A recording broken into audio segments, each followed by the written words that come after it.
Enough with embrace debate. Pointless yelling at each other on ESPN and Fox, yet very little actual content. It's time for a change. A voice from the fan, for the fan. The most compelling topics in sports, all covered here. This is Corbet's Corner. Okay, welcome in Corbet's Corner. We got the quad box, my favorite. Jam-packed episode, so we're going to be posting this on a Friday. We've got basically your conference title previews, full previews. We got our Chiefs fan, we got our Packers fan, and we're just going to talk about the matchups overall. And then also joining us in the second half, we're going to get two UFC guys on to talk McGregor-Pourier too. So excited about that. But first, football, the gridiron.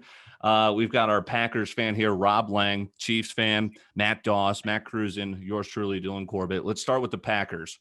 Aaron Rodgers, pretty much the odds-on favorite, MVP.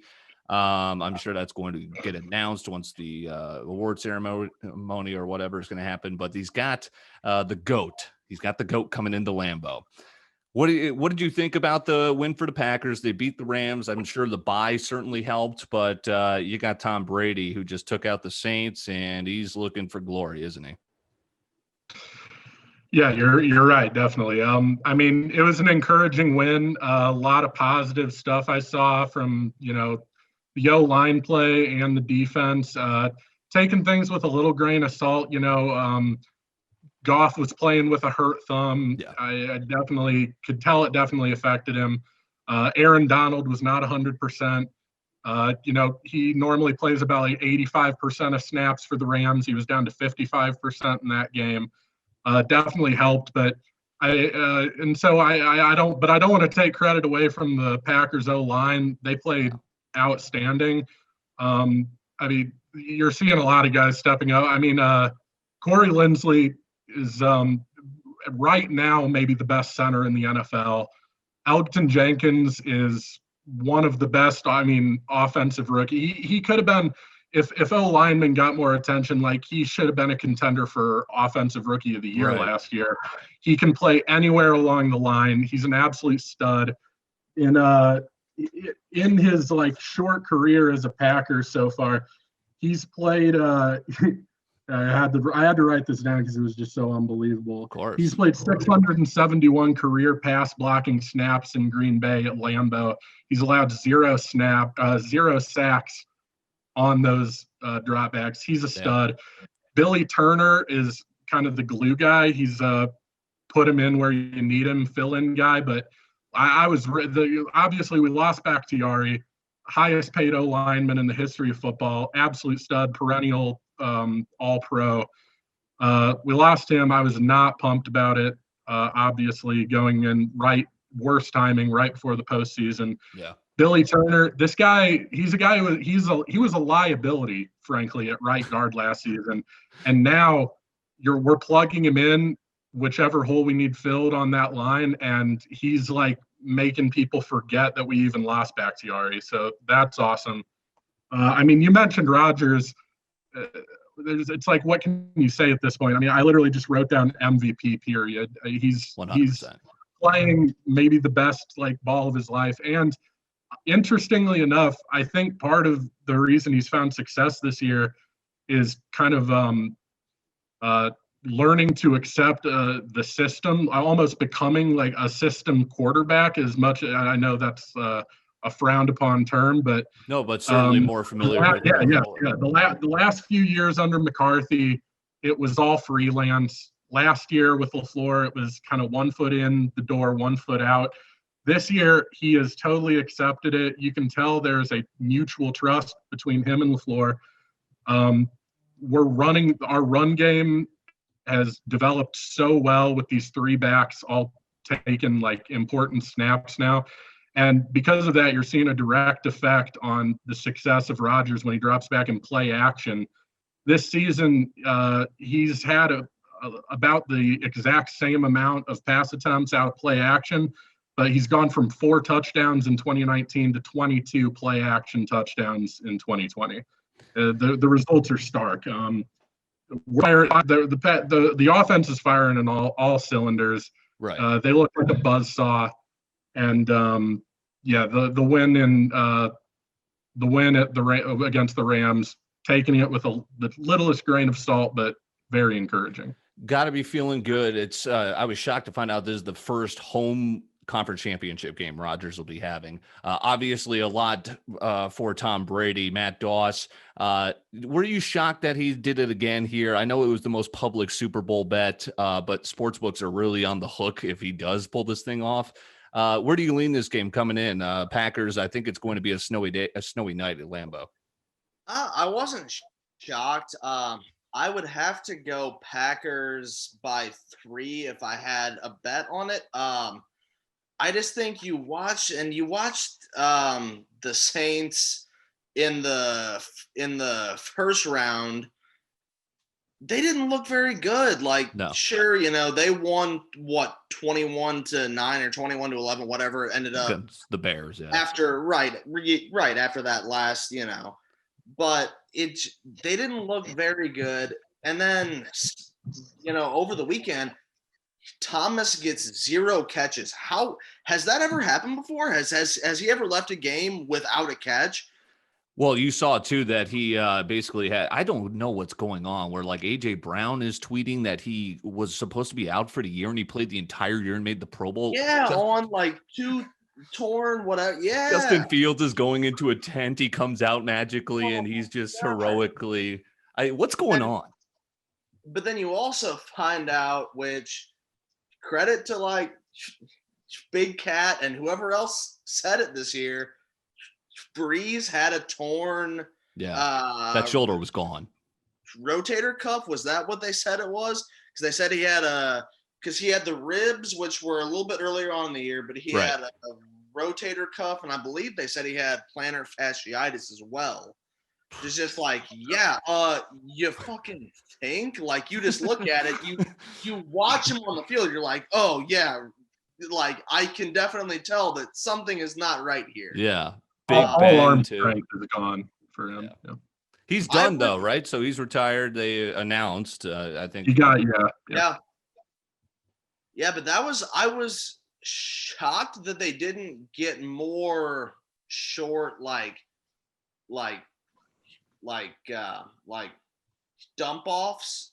Yeah, scheme up something for Kamara. It really didn't seem like they went to like Alvin much at all, unless he was actually unless he was actually going to like run the ball, which I really thought they were going to get him more involved in like passing and everything, but they really didn't. And I mean, I guess it was probably 2 pretty even teams. Yeah. When you win the turnover battle by 4-0, you're probably going to win that game basically every time, which is exactly what we saw happen when the Saints killed them in week 12 or whatever week it was. Took 2 off them this season, won both matchups. Yeah. Matt Crusen said it. I mean, you said it's going to be hard for the Saints to win 3 times, and you proved right. Matt Crusen, you said you backed Brady against the Saints. Are you backing Brady again as you watch your NFC North rivals in the conference title game? No. You said earlier, like introducing these two, it's, the GOAT versus a top 3. It's, Brady's the GOAT, and rightfully so, because of his championships. I think Rodgers has always been a more talented player. Passer. I think Rodgers is the most talented quarterback to ever play. So when they're going head to head but Rodgers played his whole career for Mike fucking McCarthy and not Bill Belichick, and the Packers never had a defense, and they have never put a supporting cast around them outside of the, all world connection he finds with that first Jordy Nelson and now Devontae Adams. But so not only that, Rodgers is playing at a much more elite level right now, and rightfully so. He's still 4 or 5, 6 years younger than Brady. Brady had a solid regular season, nothing spectacular to me. I know the touchdowns were up there. And he didn't have a great game. He just did it. Right, and he didn't look good. Both of those, they did not look good at all against the Saints. Their defense is probably a little bit better. Packers defense is playing fairly well themselves right now. Like you said, Rob put it perfectly. I think, it was only 2 years ago when he led the league in throwing balls away. That's all he did. And we actually, like, we were shitting on him for it. Like, a Bears fan was shitting on Aaron Rodgers. Yes, you guys were tired of it too. He threw away because they had nothing going for him. Last year, 1 foot in, 1 foot out. I don't like this LaFleur guy. Kind of like I wanted to be involved in the hiring, and he wasn't.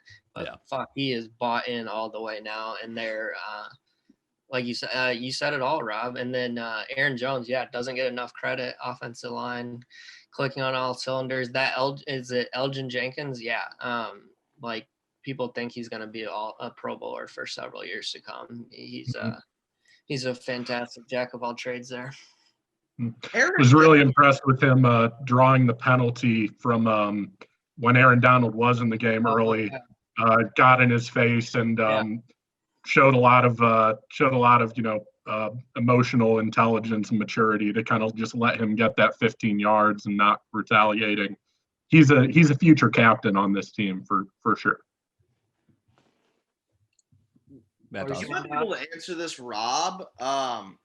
Does it drive you nuts? Because it just, like, from an outsider with no stake in them at all, when I see, like, Jamal Williams, when he gets like 10 or 15 like touches in a game, does that just like drive you nuts or no? Because like I see Aaron Jones and he is so damn good, but then I watched LaFleur keep giving it to like Jamal Williams, and I'm just like, what are you doing? Just splitting the carries a lot.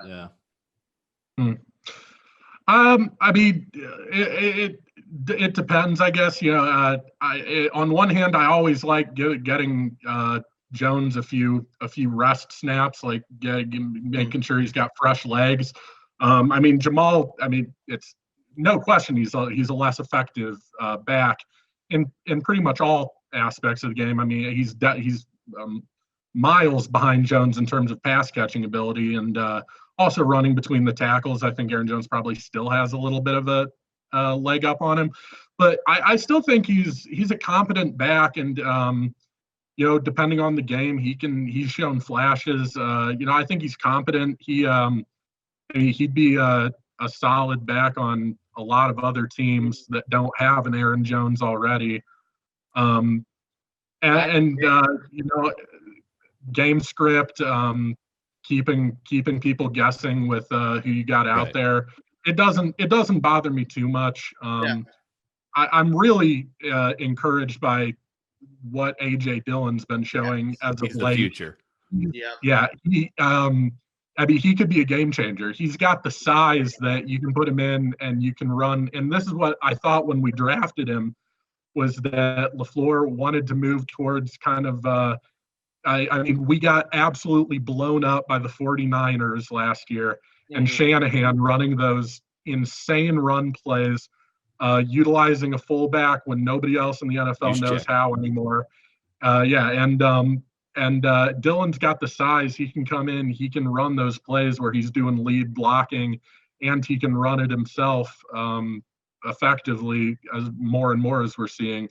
Really excited about that. He's a monster.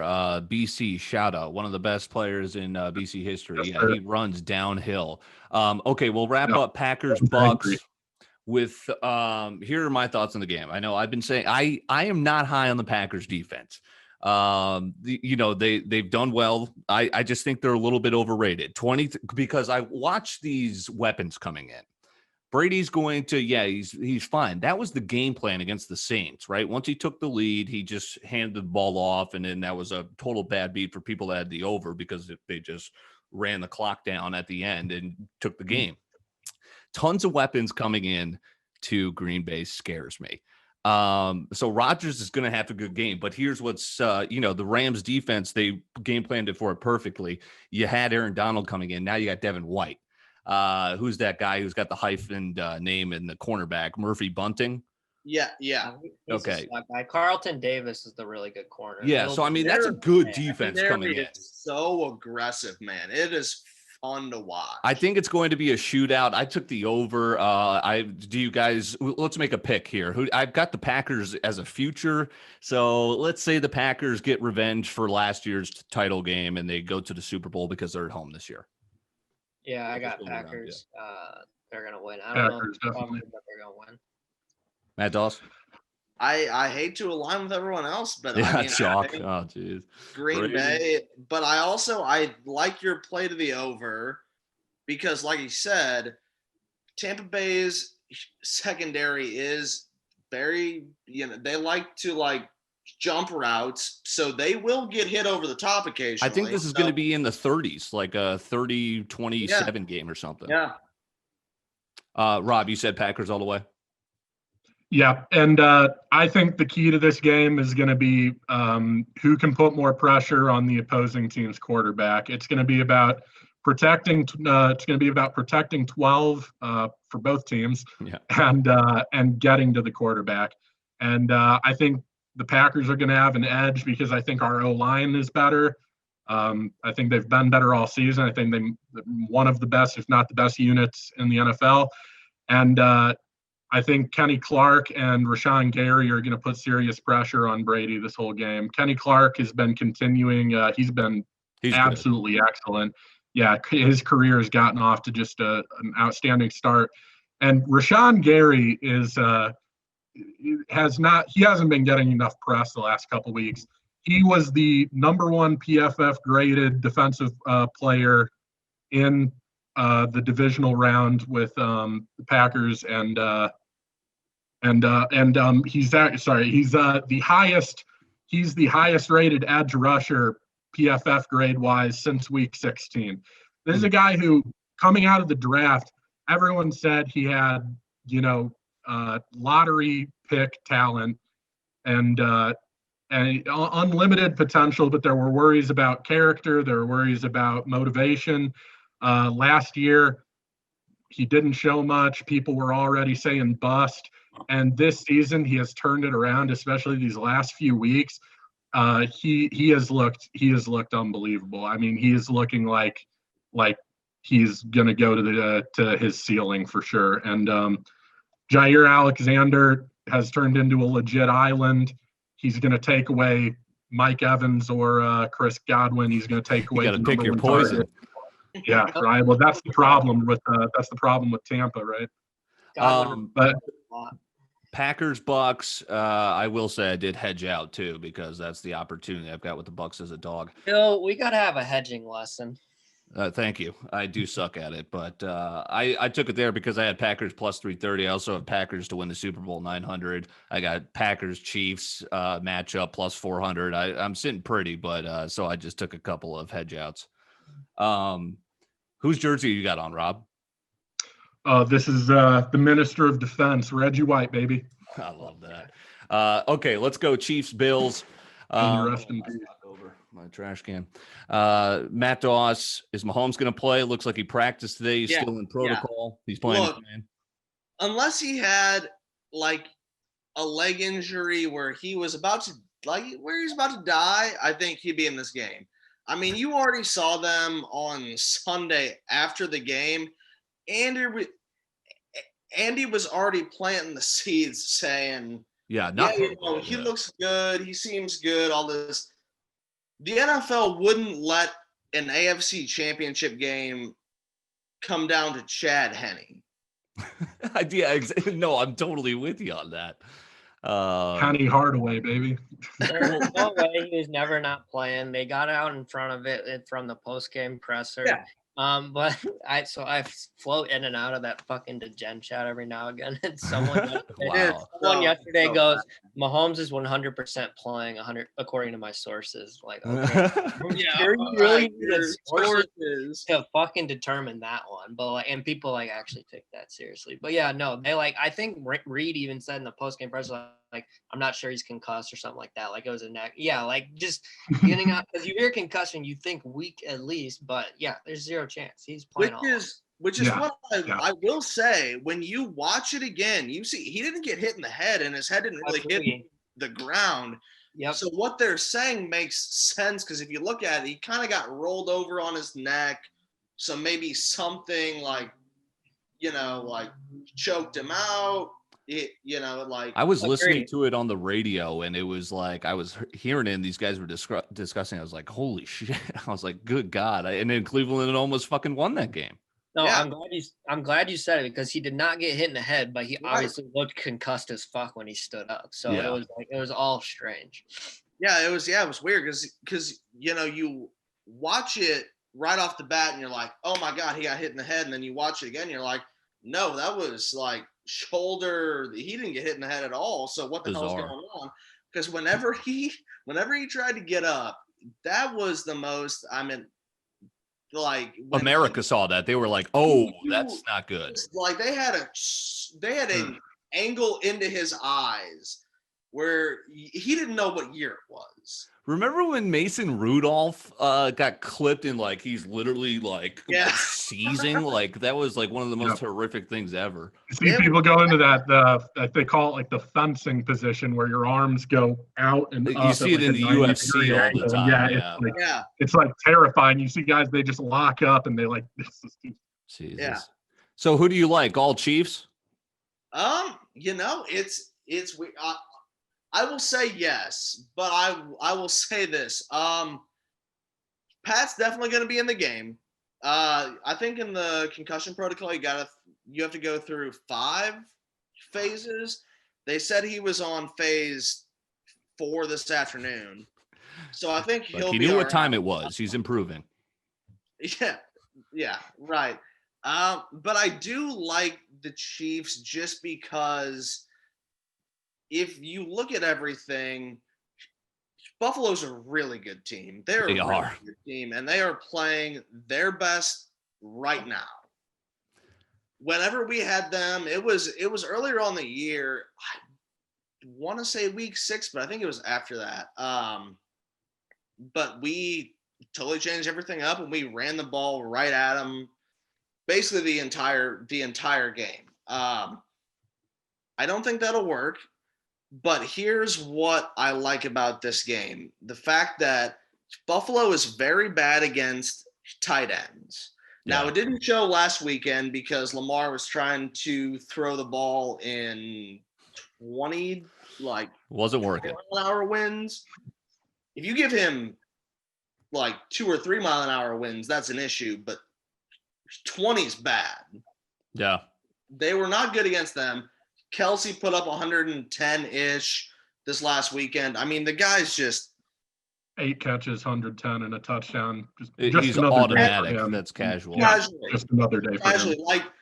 It was the touchdown he had in the second quarter where I don't know who was on him, but he broke that guy off so damn hard. And it was on like a 3rd and 19. And he runs unencumbered to the end zone. Like, that is an issue.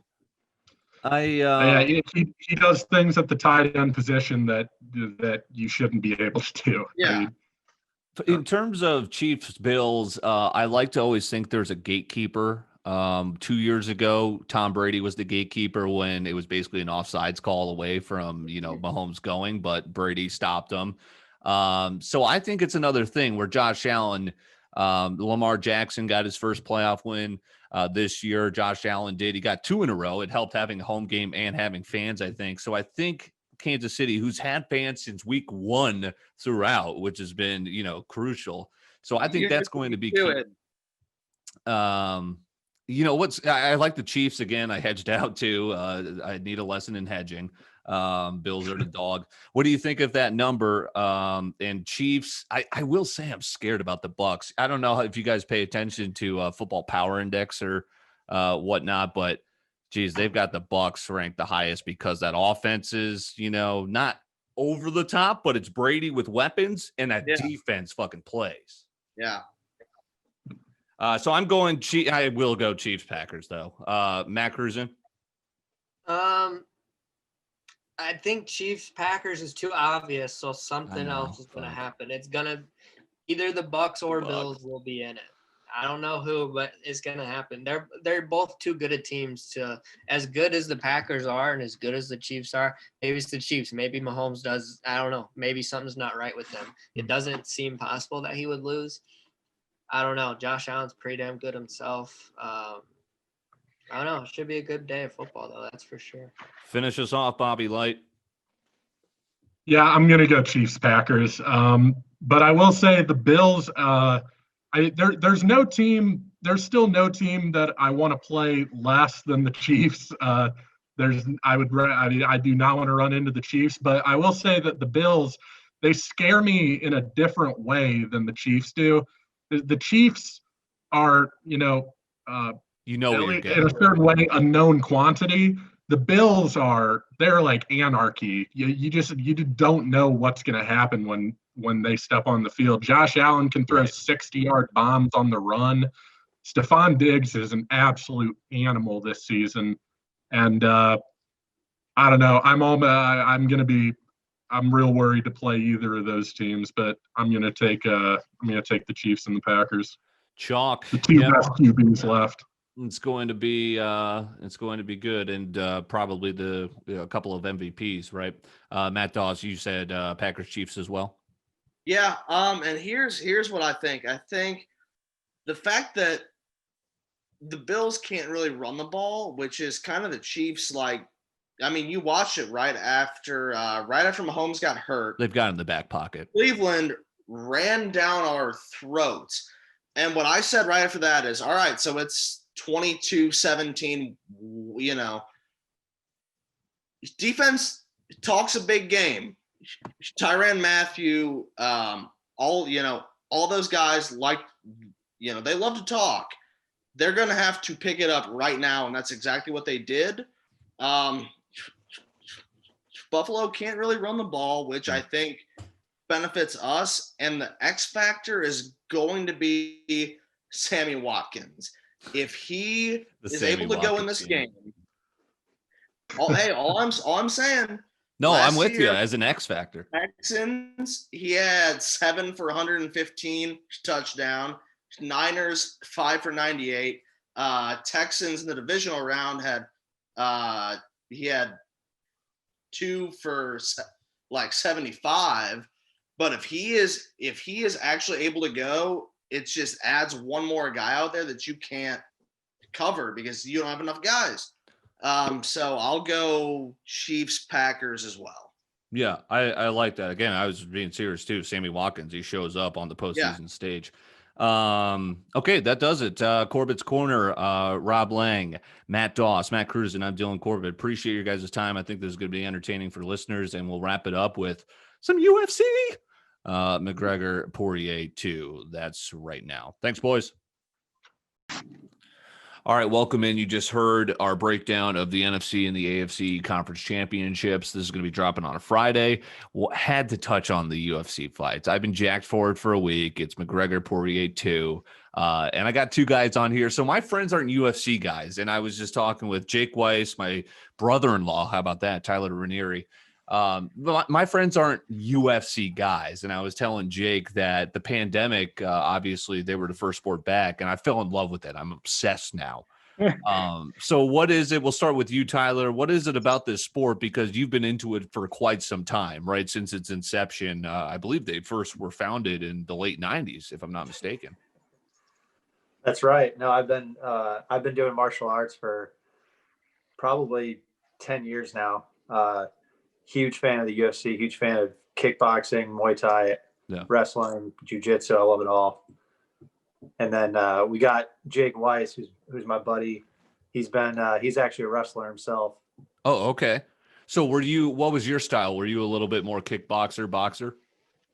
Yeah, I like stand up. Yeah. That's awesome. So you guys were both you actually experienced it. You're not just fans. You're actually fighters, right? Tyler, if I'm not mistaken, too, you actually fought in an event. I have so many questions regarding that. And then, Jake, you wrestled in high school and then on for you? My career is nothing to touch on. It was, it was I'm merely just a big fan.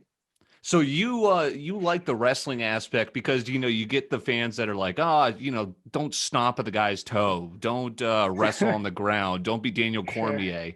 But you appreciate the grappling, right? The aesthetic of it.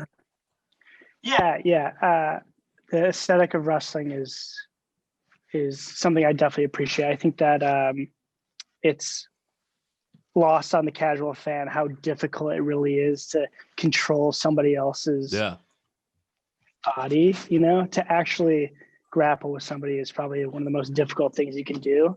And in the history of the UFC, most of the champions that have been UFC champions all have wrestling backgrounds. Right. It's probably the most beneficial martial art that you can have under your belt as an athlete in that aspect. Certainly. Yeah. Before we get to the fights, again, we'll just touch on the big two, McGregor and Pourier, the second meeting between these two, and then Michael Chandler, Dan Hooker, I'm interested in. But Tyler, the fight. So when was this? How does this get set up? Did you have a promoter?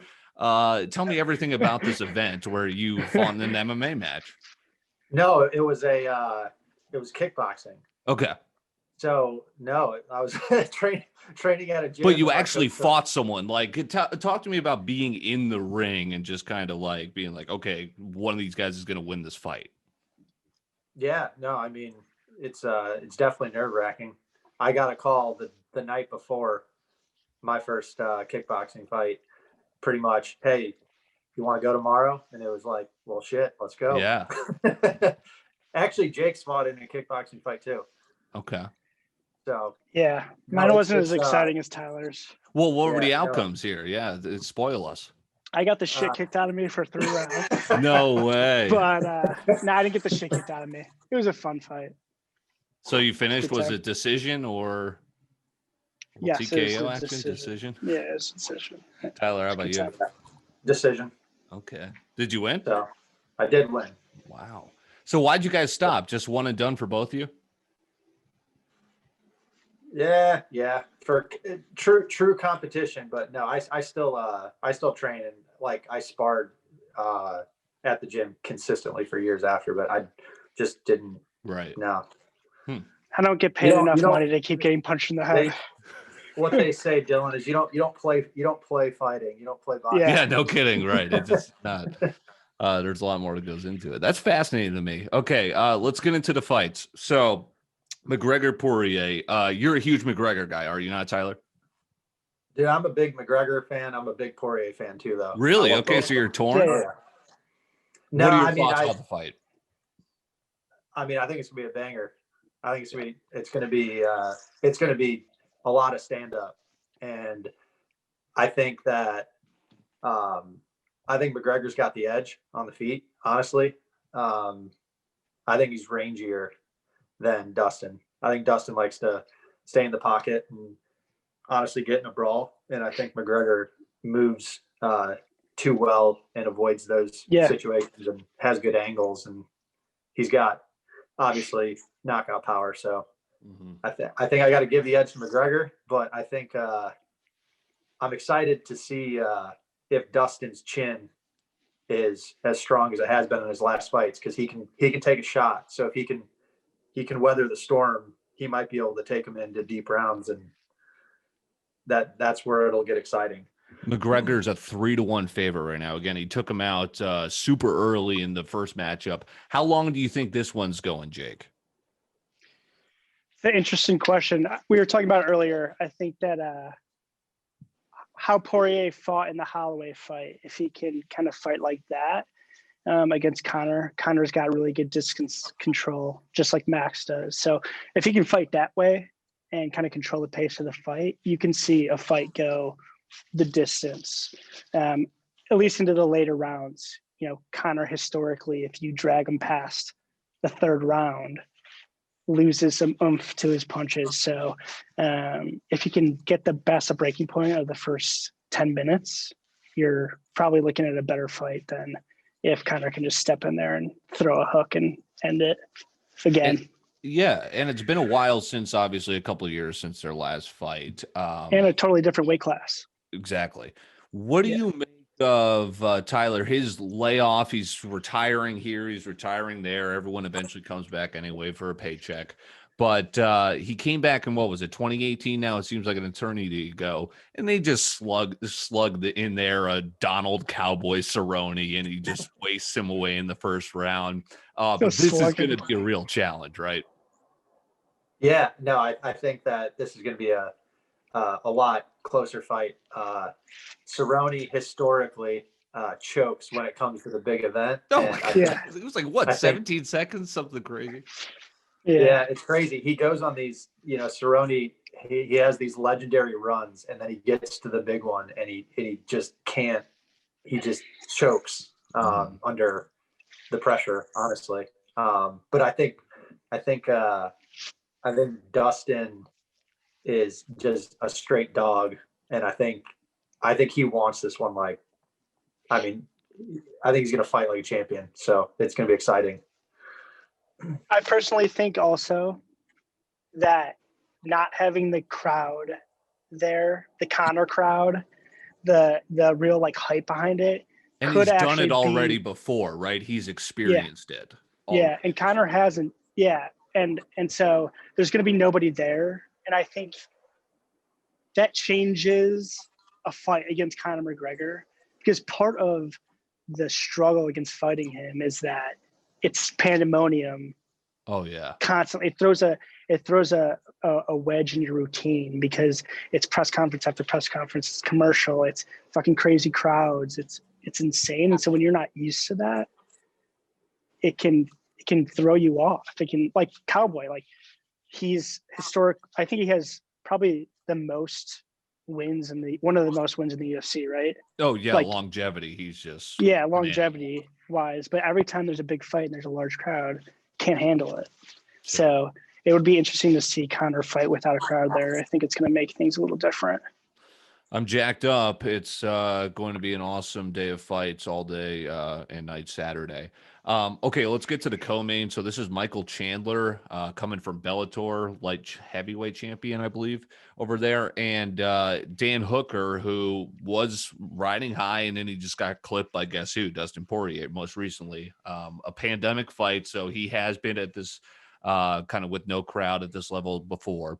But Chandler's coming in. I think this is a heavily bet matchup where you got everyone coming in to watch McGregor. Now sports betting is almost legal throughout the entire U.S., right? Chandler's an underdog, but he might be the better fighter here tonight, Saturday, and nobody knows it, right? So we'll start with you, Jake. Is this a sucker bet? I think I like Chandler here against Dan Hooker. Yeah, I think Dan Hooker is not somebody to be – I mean, he's a talented fighter, no doubt about it. And that's – you can't deny that. But Michael Chandler's got talent.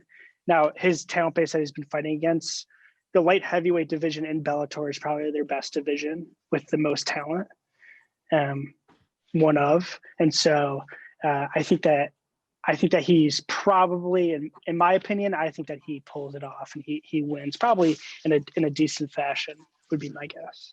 And this should be a good matchup of Chandler, more of a wrestler, versus Hooker, more of a stand-up, right, Tyler?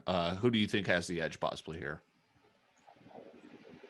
No, I think it's going to be a good fight. Dan Hooker is... He's got some punching power. Predominantly a taller, lankier. He's got punch power. That's the mismatch. That's taller, why I think he's a favorite in this fight. Mm-hmm. Right. Yeah, and then Chandler, strong wrestling, also just a powerful dude. He's a beast. I think I agree with Jake that I think Chandler could come in and take him down, and I think that he could finish him. I don't think he finishes him on the feet. I think if he wins, I think it's ground and pound or submission. Sure.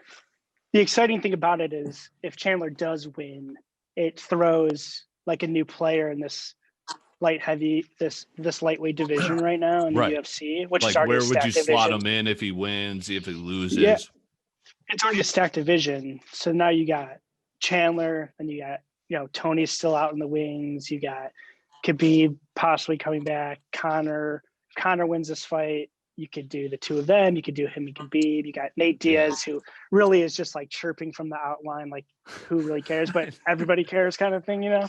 So it's an exciting division, especially when you add someone like him into the mix. So should be interesting.